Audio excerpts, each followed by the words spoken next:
Est-ce que l'accéléromètre nous ment ? Y a-t-il un complot des accéléromètres pour que nous ne puissions pas voir la réalité telle qu'elle est vraiment ? Lors d'un mouvement pendulaire, le cours nous a montré que l'accélération avait une composante non nulle, à la fois en projection radiale et orthoradiale. Et pourtant, dans cette expérience, où l'on place l'accéléromètre tantôt en direction radiale, tantôt en direction orthoradiale, il prétend que l'accélération orthoradiale reste invariablement nulle. Est-ce que tous les profs de physique se sont ligués contre vous pour prétendre à une démonstration donnant une accélération orthoradiale non nulle dans ce cas ? Ou est-ce que c'est l'accéléromètre qui nous dit n'importe quoi ? Avant de répondre à cette question, intéressons-nous un peu plus à ce qui constitue un capteur en physique. Dans cet exemple, le penduleur, on voudrait obtenir un signal qui nous renseigne sur la valeur de l'angle de la barre avec la verticale. Pour ce faire, on utilise simplement un potentiomètre qui est entraîné par la barre. Et un potentiomètre, qu'est-ce que c'est ? Eh bien simplement une résistance à 3 broches, l'une à droite, l'autre à gauche, et la troisième qui peut se balader au milieu. Plus exactement, pour un potentiomètre à bouton, comme les boutons de volume des anciens autoradios, la résistance est mise le long d'un cercle et le point de contact central se balade le long de ce cercle à mesure que l'on tourne le bouton. Ce faisant, la tension entre les points A et B du potentiomètre est une fraction de celle imposée entre les points A et C, fraction directement reliée à l'angle du bouton, si tant est que la résistance est régulièrement répartie le long du cercle. Bref, on a donc une tension qui est reliée à l'angle que la tige fait avec la verticale. Mais comment la retrouver ? Tout simplement en écrivant qu'il existe une relation affine entre les deux. Ainsi, en mesurant la valeur de la tension pour différents angles, on peut trouver le coefficient directeur et l'ordonnée à l'origine qui permettent de faire la transformation.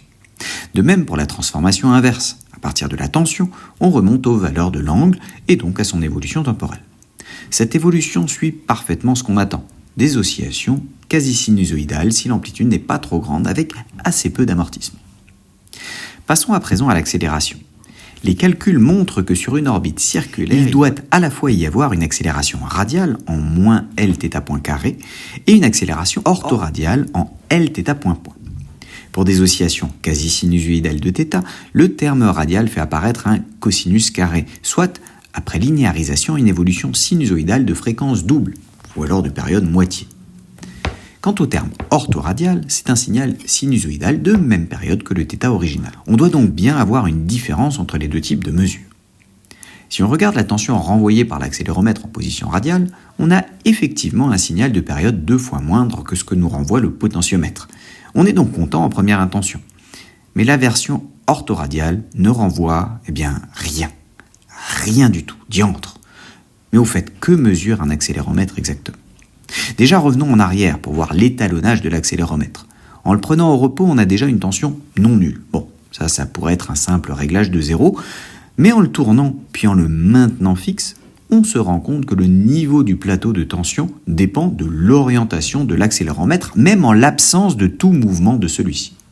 Le signal renvoyé par l'accéléromètre ne peut donc pas simplement être une visualisation de l'accélération, puisque celle-ci est nulle en l'absence de tout mouvement.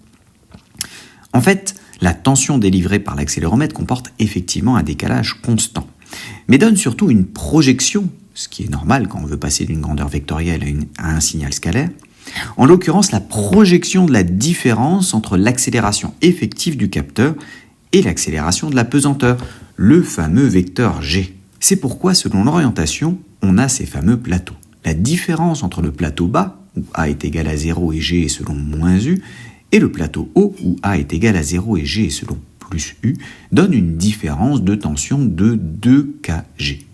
Ici 600 mV, et permet donc de remonter à la mesure de K, le facteur de conversion pour l'accéléromètre. Ici environ 300 mV par G, donc 300 mV pour une accélération de la pesanteur. On voit donc que l'accéléromètre ne mesure pas une accélération, mais quelque chose qui dépend de l'accélération. Quand l'orientation de l'accéléromètre reste fixe, à un terme constant près, on a bien un signal qui évolue comme l'accélération. Mais quand cette orientation bouge, tout peut arriver. En particulier si on revient au problème du pendule simple. La projection de l'accélération selon le θ fait intervenir uniquement la projection de la pesanteur sur ce même axe, de sorte que la différence des deux est bien nulle.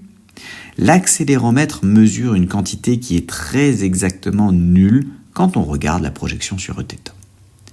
En revanche, la projection radiale fait intervenir la norme de la tension qui n'est pas nulle en général et va évoluer au cours du temps avec le terme en moins Lθ point carré, dont on parlait tout à l'heure, mais aussi un terme en G cos θ, dont les variations restent faibles, puisqu'on reste avec un θ de valeur faible. Et quand bien même θ ne resterait pas faible, la période serait tout de même divisée par 2 du fait de la parité du cosinus. Bref, une mesure de période de l'accéléromètre permet de remonter à la pulsation propre de l'oscillateur et donc aux caractéristiques du système étudié. L'honneur est sauf. Même si l'accéléromètre ne mesure pas directement l'accélération, il mesure tout de même un signal en rapport avec l'accélération, et en réfléchissant un peu, on peut remonter aux grandeurs qui nous intéressent.